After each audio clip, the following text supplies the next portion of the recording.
모든 병은 미리 알기만 하면 피해갈 수 있습니다. 딱 1분이면 지금 당장 응급실로 가야 하는 건지 아닌 건지 확인하는 그 비결이 있다고 합니다.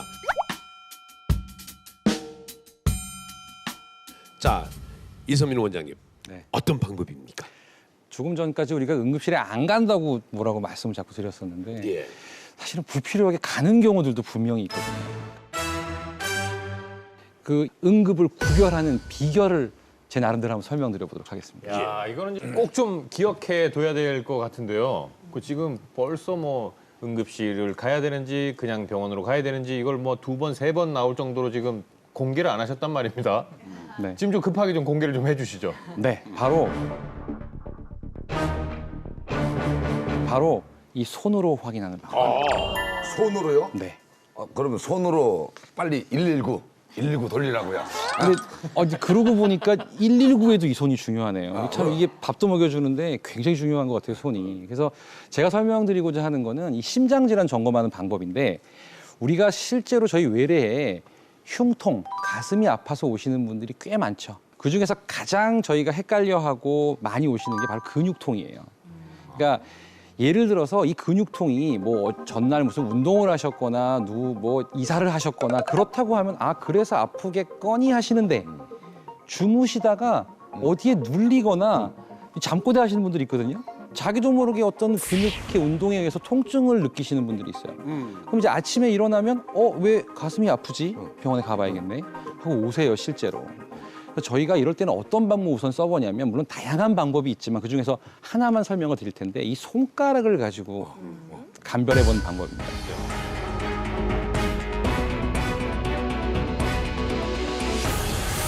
우리 진성 흉통, 진짜 심장 원인에 있는 흉통일 경우에는 환자분들한테 이 손가락으로 아픈 데 한번 가르쳐 보시죠 라고 하면 잘 못 가르치세요.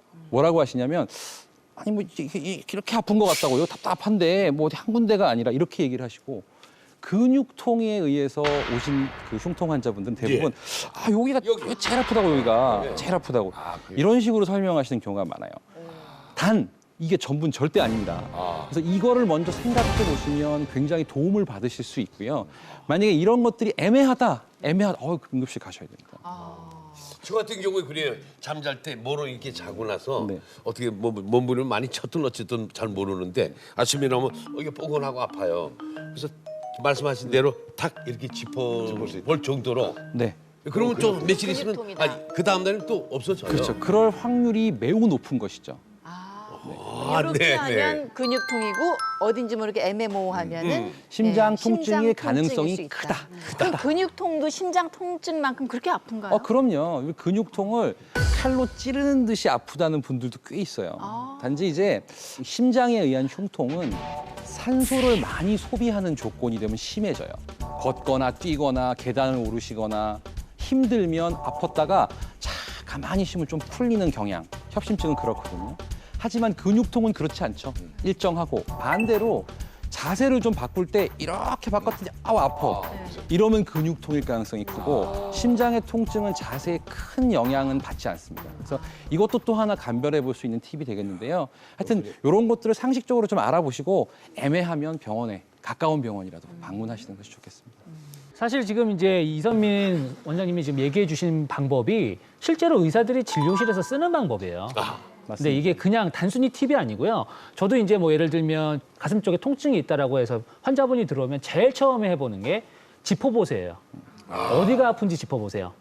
라고 했을 때 손가락으로 짚으면 이거는 내가 오늘 내 진료실 안에서 해결이 되는 환자구나 라고 생각을 하고요. 이게 애매하게 짚는 순간 긴장합니다. 이때는 내가 정말 정신 바짝 차리고 환자를 봐야 되는구나. 그러니까 이게 정말 의사들도 실제로 진료실에서 쓰는 팁이기 때문에 꼭 기억해 주시는 게 좋을 것 같고요. 손가락으로 짚는 통증은 큰 문제가 되지는 않는 통증이다 정도는 좀 기억을 좀 해주시는 게 아마 좀 도움이 될 것 같습니다. 다음은 어떤 증상입니까? 역시 손을 이용하는 방법인데 네. 두 번째 우리 중요하다는 그 뇌졸중이 온 건지를 확인하는 방법입니다. 사실은 뇌졸중이요? 네.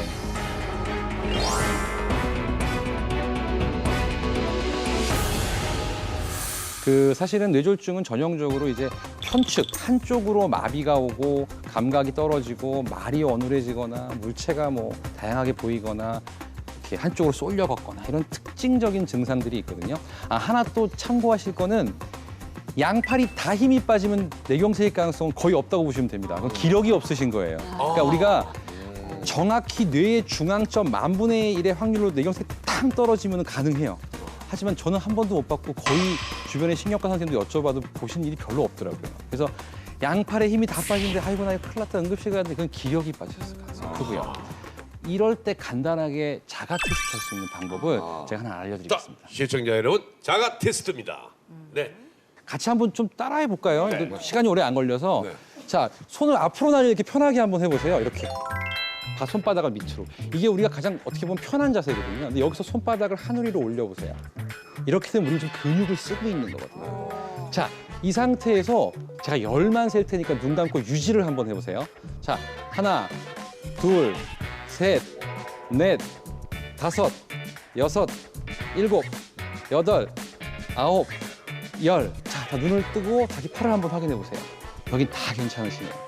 자, 뇌경색에 의해서 편마비가 오신 분들은 어떤 증상을 보이냐면 제가 흉내를 한번 내볼게요. 죄송하지만. 자, 일단은 시간이 지날수록 팔이 떨어집니다. 이렇게 밑으로. 떨어지면서 손이 돌아요. 이렇게. 아까 이거는 힘을 안 쓰는 자세고 이건 지금 근육을 쓰고 있잖아요. 근육이 힘이 빠지고 심하신 경우에는 팔꿈치가 접혀요. 이렇게.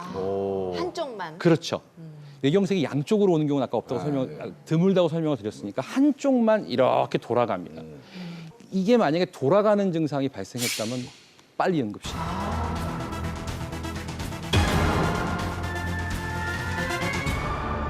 그래서 이 방법은 아주 훌륭한 방법이 될 수 좋은 있습니다. 팁이네요, 진짜. 네. 진짜 좋은 팁이네요. 네, 집에서 왜 아이들이 아프다 그러면 저희 네. 사촌 동생 같은 경우도 깨병이 심해가지고 며칠을 있다가 동네 병원에 갔더니 장염이라 해서 계속 병원을 다녔거든요. 그랬더니 알고 봤더니 맹장이어가지고 복막염까지 진행이 돼서 네, 네. 진짜 구사일생으로 살아난 경우가 있거든요.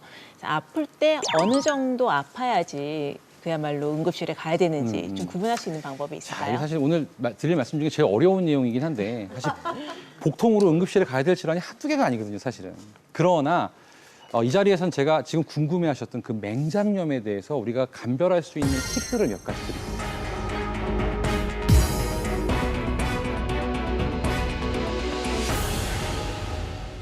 이 정확한 명칭은 맹장염이 아니고 충수돌기염, 충수염 그렇게 얘기하거든요. 우리 맹장에 이렇게 손가락 딱 손가락만 해요. 이렇게 달려 있는 게 충수돌기인데 이 안이 막히거나 찌꺼기가 쌓여서 염증이 생기는 것을 맹장염이라고 하는데요. 얘가 이게 오른쪽 아랫배에 있는데 위치가 사람마다 다 달라요. 앞으로 온 사람, 옆으로 간 사람, 뒤로 간 사람. 그러다 보니까 통증이 굉장히 애매하거든요. 자, 그러나 공통적인 특징을 몇 가지 설명을 드릴 텐데 충수염이 걸리면 상복부에 먼저 통증이 와요.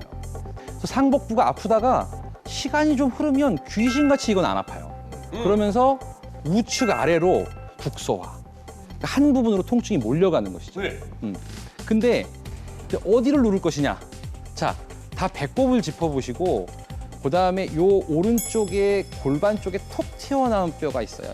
요 배꼽과 여기를 이은 선 쭉 이었을 때 이 선이라고 생각하시고 3등분을 하세요. 3등분해서 바깥쪽.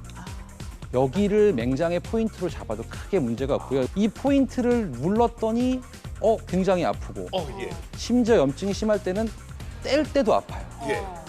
하나 주의하실 거. 충수염이 심해지잖아요. 되게 아팠는데 밤에 자고 일어났더니 하나도 안 아파. 근데 열이 나. 몸살이 나고 이러면 혹시 터지지 않았을까 한번 생각해 보셔야 되고 이것도 중요하게 생각하셔야 돼요. 네. 오른쪽 아래에 있는 맹장이 염증이 생겼다 그래서 처음부터 오른쪽 아래가 아픈 게 아니거든요. 처음에는 그냥 체한 듯한 증상이 2, 3일 정도 있습니다. 2, 3일이 지나고 나면 그때부터 이제 오른쪽 아랫배가 아프기 시작하거든요. 예, 그렇기 때문에 내가 체한 증상이 있는데 맹장은 오른쪽 아래에 있었지. 난 체한 증상이지. 그러니까 난 맹장염이 아니구나. 이렇게 생각하시면 안 된다라는 거예요. 맹장염 초기일 수 있다라는 겁니다. 그렇기 때문에 체기가 있을 때 항상 2, 3일 정도는 나의 증상을 좀 보셔야 돼요. 그렇게 해야 정확하게 알 수가 있다라는 걸 좀 기억을 하셔야 될 것 같습니다. 예. 사실은 의학적으로는 이 충수염과 이 구별해야 되는 것이 뭐냐면 대부분의 환자분들이 헷갈려 하시는 건 사실은 요로결석이에요. 이유는 역시 극심한 통증이 있거든요. 특히나 뭐 우측 요관에 있다면 우측이 아프겠죠. 옆구리를 이렇게 잡고 오시잖아요. 자, 이거를 냉정하게 구별할 수 있는 방법이 쉽진 않은데 그래도 팁을 좀 드린다면 첫째는 요로 증상이 있다. 뭐 혈뇨가 있으면은 다행히 감별이 쉬운데 소변을 자주 본다든지 소변 볼 때 따끔따끔 아프시다든지 뭐가 그러면은 결석을 의심해 봐야 되고요. 자, 두 번째. 그 충수염은 눌렀을 때 통증이 역시 있습니다. 가만히 있어도 아프지만 누르면 더 아픈 데 비해서 이 요로결석은 보면 워낙에 아픈데 뭐 여기를 누른다고 해서 뭐 더 아프다 이런 분들은 별로 없는 것 같아요. 물론 때리면 아픕니다. 근데 지그시 눌렀을 때 뭐 별로 차이가 없는데라고 생각한다면 결석일 가능성이 있습니다. 물론 의학적 근거가 명확한 건 아니지만 저희가 경험적으로 볼 때는 그렇게 저는 분류를 하거든요. 그래서 그런 일이 있다면 구별을 하시고 가까운 지역 병원, 지역의 선생님들을 찾아가시면 그 선생님들이 다 눌러보시고 아, 응급실 갑시다. 그럼 그때 가셔도 크게 늦지 않을 가능성이 큽니다. 생명을 지키는 골든타임부터 건강을 지키는 골든타임까지 오늘 전체적으로 다 알아봤습니다. 이선민 원장님 대단히 감사합니다. 수고하셨습니다. 네, 감사합니다. 내 생명을 지키는 골든타임 반드시 기억하시기 바랍니다. 시청자 여러분. 대한민국 국민 모두가 건강해지는 그날까지 다 함께 외쳐보세요. 엄지의 제왕!